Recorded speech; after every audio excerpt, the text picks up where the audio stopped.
जिन्हें आज एनडीए की बैठक में एनडीए का फुल फॉर्म बताया, जिसमें कहा कि न्यू इंडिया डेवलपमेंट एस्पिरेशन।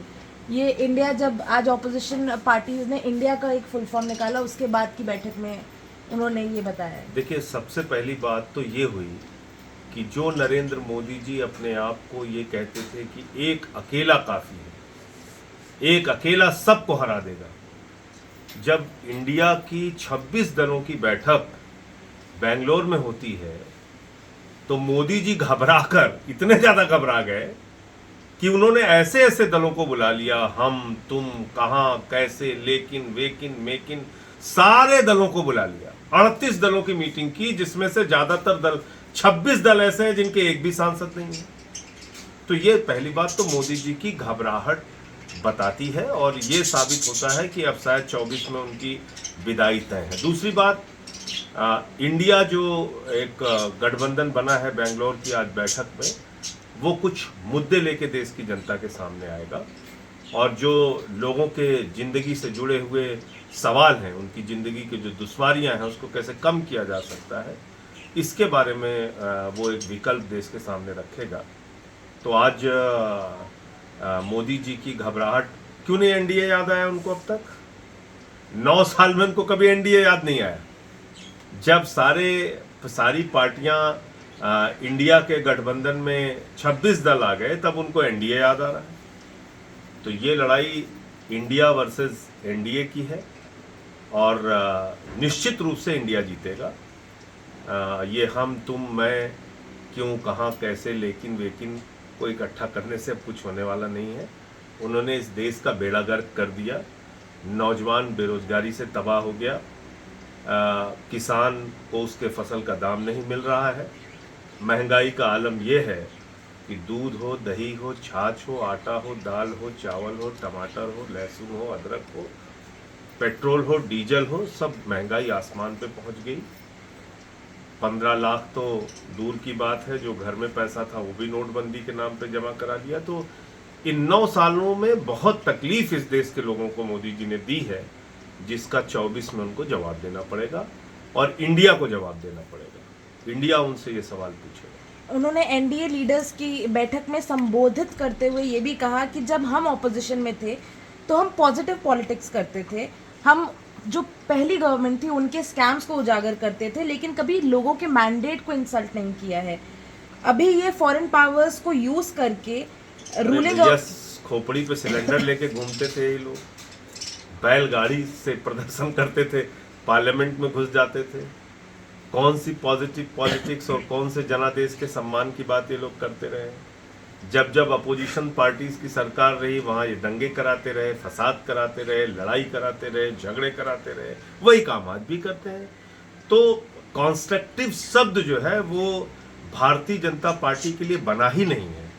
वो कभी भी उन्होंने सार्थक राजनीति नहीं की, कभी भी उन्होंने समरसता की राजनीति नहीं की, कभी उन्होंने एकता की राजनीति नहीं की।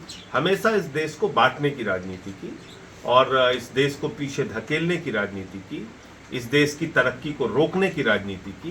तो ये बड़ी बड़ी बातें करने से थोड़ी कुछ होगा। आप बताइए ना, 9 साल में आपने क्या किया है? आपने एक ही काम किया है, अपने परिवार का एक सदस्य अडानी, जिसको आपने आकाश में जहाज दे दिया, जमीन पे एयरपोर्ट दे दिया, समुद्र में सीपोर्ट दे दिया, पाताल में कोयला दे दिया, गैस दे दिया, बिजली दे दिया, पानी दे दिया, सड़क दे दिया, सीमेंट दे दिया, स्टील दे दिया, 2.5 लाख करोड़ रुपए का कर्जा दे दिया। तो हम सारे लोग मिलकर इंडिया के लिए काम करेंगे, मोदी जी अडानी के लिए काम करेंगे। ये बिल्कुल तस्वीर साफ है। उन्होंने ये भी कहा कि पॉलिटिक्स में कॉम्पिटिटिवनेस हो सकती है पर एनिमिटी नहीं। और ये वो कह रहे हैं। उन्होंने ये देश भर के तमाम राजनीतिक दलों को जेल में डालने वाले प्रधानमंत्री मोदी जी, जिन्होंने ईडी और सीबीआई का सर्वाधिक दुरुपयोग किया, जिन्होंने तमाम विपक्षी दलों के नेताओं को पकड़ के जेल में डाला, अब वो अगर ये कह रहे हैं कि हम दुश्मनी की राजनीति नहीं करते, तो मैं समझता हूँ इससे ज़्यादा मजाक कुछ नहीं हो सकता, इससे ज़्यादा हास्यास्पद बात कोई नहीं हो सकती। वो नफरत की, दुर्भावना की और विपक्षी दलों को परेशान करने की ही राजनीति करते हैं। इसी में उन्होंने कहा कि एनडीए की ही गवर्नमेंट थी जिसने भारत रत्न प्रणब दा को दिया, गुलाम नबी आज़ाद, मुलायम सिंह, शरद पवार, मुजफ्फर बैग और ऐसे अन्य लीडर्स जो बीजेपी एनडीए का साथ नहीं है उनको भी। और एनडीए की ही गवर्नमेंट है जिसने पूरे देश में भ्रष्टाचारियों को चुन चुन के अपनी वॉशिंग मशीन में नहला धुला के मोदी वॉशिंग पाउडर से धुल के राजा हरीशचंद्र बना के उनको मंत्री बनाया, मुख्यमंत्री बनाया, उप मुख्यमंत्री बनाया, पूरे देश में अपनी पार्टी में ला के उनको सम्मान दिया। यही तो कर रहे हैं। तो मोदी वॉशिंग पाउडर जो है उसने ये कह रखा है कि हर दाग चुटकियों में धुले, हत्या करो, लूट करो, डकैती करो, भ्रष्टाचार करो, देश को लूट कर बर्बाद करो, लेकिन आप अगर बीजेपी में आ जाते हैं तो आपके सारे दाग धुल जाएंगे, क्योंकि उनके पास मोदी वॉशिंग पाउडर है, तो उससे वो काम कर रहे हैं। उन्होंने कहा है कि थर्ड टर्म जो एनडीए का होगा उसमें India will become third largest economy. मुझे लगता है कि अब वो इनकी सारी लफाजी की बातें और ये बड़ी बड़ी बातें और जुमले सुनकर लोग तंग आ चुके हैं। उन्होंने इस देश को क्या दिया इसका हिसाब देना चाहिए। हाँ, पकौड़ा तलने की सलाह जरूर देते हैं वो नौजवानों को, लेकिन उन्होंने इस देश के अंदर कटोरा योजना लागू कर दी है। हर आदमी कटोरा लेके घूम रहा है, पकौड़ा तलने की बात वो कह रहे थे। और मुझे लगता है कि 9 साल का हिसाब उनसे मांगा जाएगा। इंडिया उनसे हिसाब मांगेगा कि 9 सालों में आपने किया क्या इस देश के लिए। क्या आपने नौजवानों को 18 करोड़ नौकरी दी? क्या आप काला धन लेके आए? 15 लाख हर खाते में पहुंचाया आपने?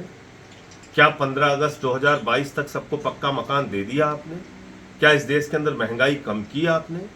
क्या भारत की सेना को अग्निवीर जैसी योजना लाकर आपने कमजोर नहीं किया? क्या भारत की सीमा की सुरक्षा के साथ आपने खिलवाड़ नहीं किया?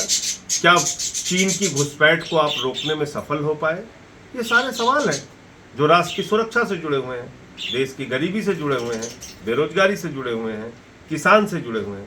ये सारे सवाल उनसे पूछे जाएंगे। आखिरी सवाल सर, उन्होंने ये कहा है कि NDA's vote share in the 2024 election will be over 50%। मुझे तो लगता है कि इंडिया जिस तरह से आज गठित हुआ है और इंडिया जिस तरीके से आगे बढ़ेगा, मैं समझता हूँ कि ये जो गठबंधन गठित हुआ है इंडिया के नाम पर, मुझे लगता है भारत जीतेगा, इंडिया जीतेगा, इस देश के 140 करोड़ लोग जीतेंगे। परसेंटेज ऑफ वोट कितना आएगा ये तो वक्त बताएगा, लेकिन मैं ज़रूर कह सकता हूँ आपसे कि शायद उनकी उम्मीद 50% की है, वो आधे से भी नीचे जाएंगे, 25% से भी नीचे जाएंगे। धन्यवाद।